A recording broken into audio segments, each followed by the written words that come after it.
There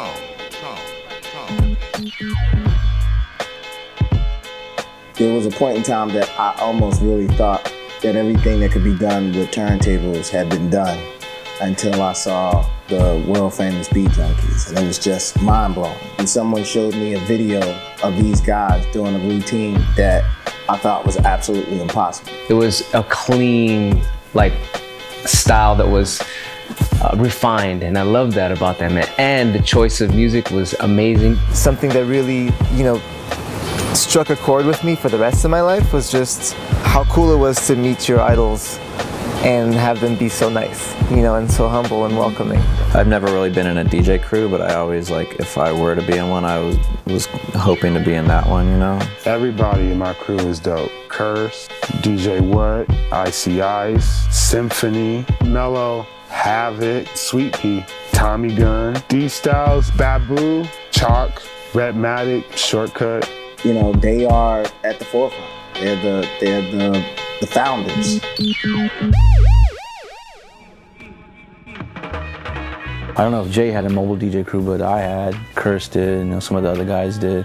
I was with a crew called Legend Entertainment, and I looked up to a group from Cerritos called United Kingdom. And in United Kingdom, there were 3 DJ groups, but in those DJ groups was DJ Curse, DJ Rhettmatic, and DJ What.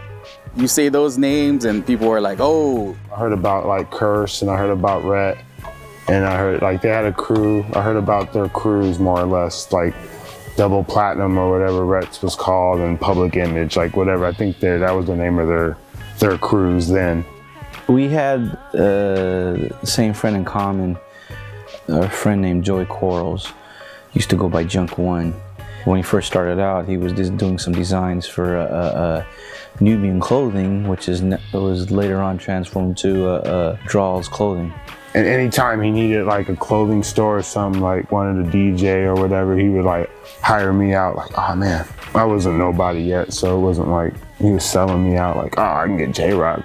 So when they started doing parties, Joey would always tell, you know, we do the flyers and always tell us, yeah, check out this, you know, this cat named J-Rocc, you know, we always see his name and stuff, and he would play his mixes, like, who's this cat, dude? So we're here in Torrance, California. This is a spot actually where I met J-Rocc. Used to be a store called Funky Town Records. I came here with DJ Curse. Came here to check out the store, grand opening and stuff. It was a store opening, a lot of DJs knew about it. I went down there and there were a whole bunch of DJs there. DJ Streak from Insane Poetry brought J-Rocc. He just took some random records that he had, cuts it up, just kills it. My mouth would drop. We're like, who's this guy? Like, damn, this guy's killing it. And from that point forward, we just kind of started hanging out. I had friends, he had friends, and slowly, over a period of time, the Beat Junkies started to form.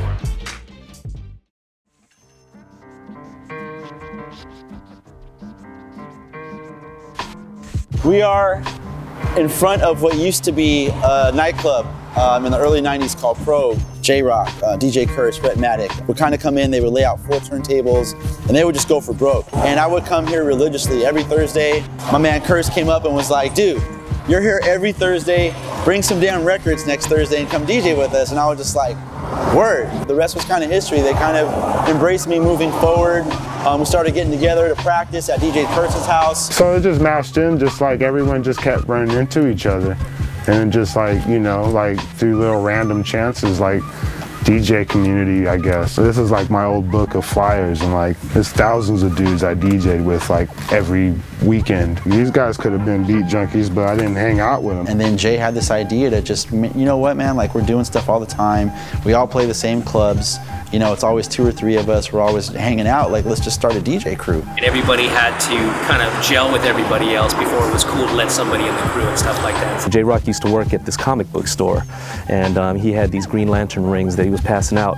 I know at the time he was just giving it out to you know, some of the homies that were hanging out, but just literally, I guess at one point he just says, you know what, this is the crew. I want a crew of DJs, just dope DJs, just the homies and stuff, and we call ourselves the Beat Junkies. And we're just like, okay. You know, like.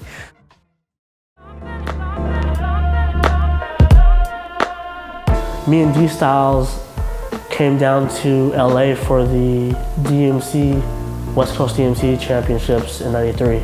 At that battle is where we met Curse and Rhettmatic. We hit it off, we had like, oh man, same interests as far as DJing, and they would invite us down back to LA for different gigs.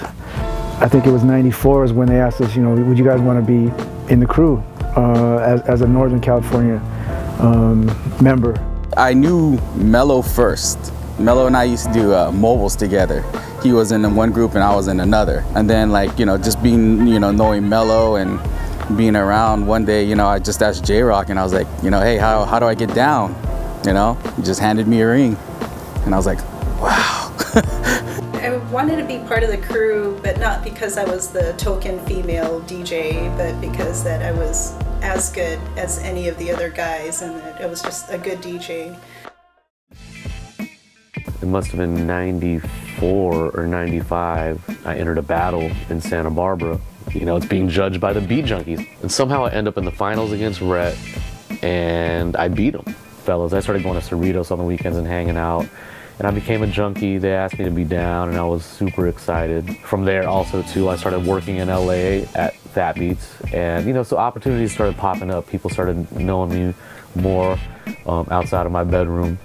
I met Rhettmatic because him and Kiku at the time had a single out, and I was on the radio, so he was giving me the single to actually play on the radio. We started kind of like hanging out. We became friends. They used to come hang out at my house and come to the radio station when I did my shows and stuff. We were all hanging out, and then Melo-D said, hey man, let's go outside for a second and talk. And they were like, yo, we just want to let you know, man, we want to let you in the crew. And so they gave me a Green Lantern ring, and I was like, oh, wow, word! But at that time, when I knew I was letting the crew, I knew I had to step up my game because of where they were all at. They were like at a whole nother level. Ladies and gentlemen, show me love to Babu, diabolical. I call him the George Benson of scratch, because when you listen to him do like orbits and flares, it's just like it rolls. Anything that he does, he's just always been an originator.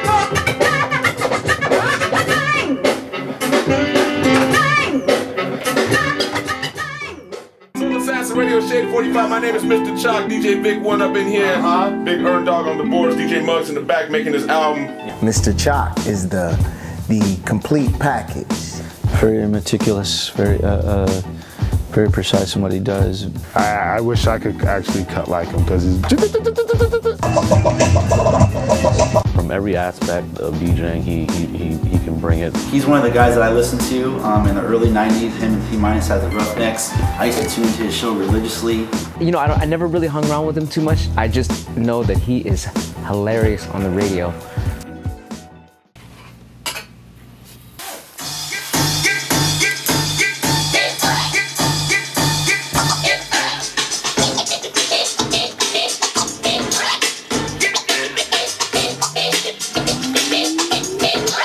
Rhettmatic, one of my mentors, the Godfather. Dude's a OG and a legend, what can I say? He's always been an influence, like a big brother. My idol. Rhett was like one of the first dudes I really bonded with and fucking talked records with. He's just a musical, connoisseur and all around, nice guy. That's my dog, Rhettmatic.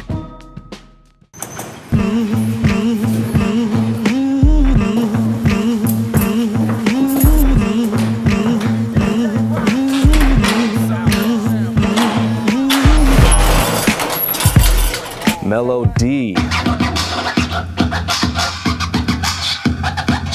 Melo-D is like, whoo, man, when it comes to scratching, that's another guy. When he gets warmed up, it's... Perfection on the turntables, inspiring. Melo was actually a big inspiration for my scratching. I don't even think he's a perfectionist. I don't think he's trying to be, but he can't help it, Like, I don't think I've ever seen Melo mess up.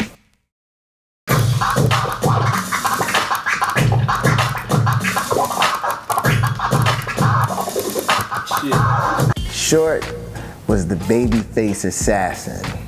Short was the I'ma smile in your face while I slice and dice you to pieces. His beatbox doubles are something of legend. Don't His pistol grip pump doubles are something of legend. Shortkut is my brother. They're all my brothers, but Shortkut, I mean, what can you say? You know, he's the king of beat juggling.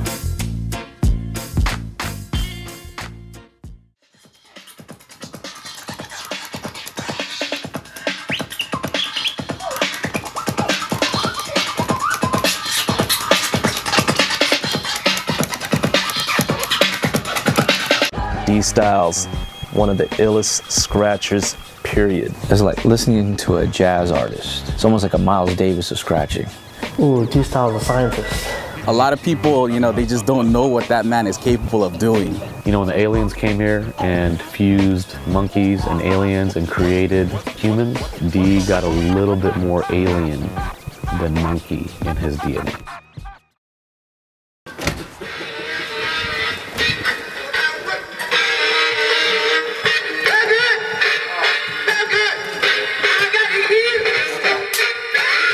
J-Rocc is the godfather. He is James Brown. He is Sly Stone. He is the soul master of the crew. The funky president. Black as hell. That's all I can say. Funky and black. I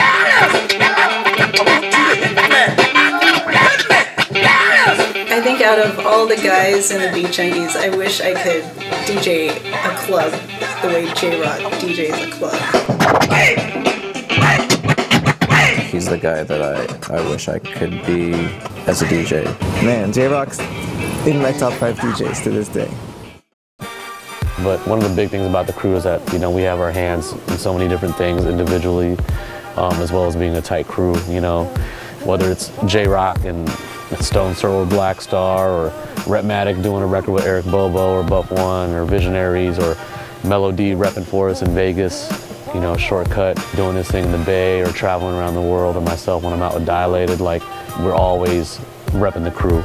I don't think that there's any DJs that's out today that have not been influenced by the Beat Junkies at all. I think, you know, one thing that's really one thing that's transpired over the years is how, in fact, the Beat Junkies were really early on the model for longevity for DJ, because the Beat Junkies were so well-rounded. Even to this day, I still kind of trip out that, you know, we're considered like the top 3 of the turntables movements. We're all grateful and blessed to still be, you know, active as DJs, still be, you know, acknowledged as a crew.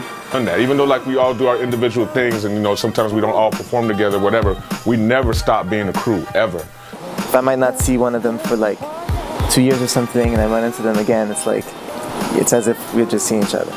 We were rocking parties together, having a good time, having a drink together. You know, all that shit just fell into place. Really, when you get to live your dream, do what you love to do, you know, DJ music, you know, traveling, rocking crowds on a weekly basis, I mean, damn, it just flies by like that. It doesn't even feel like it's been 20 years. Y'all just get ready for this next 20 years, man. We about to slap all y'all in the neck, the ears, the face, everything. Beat Junkie sound.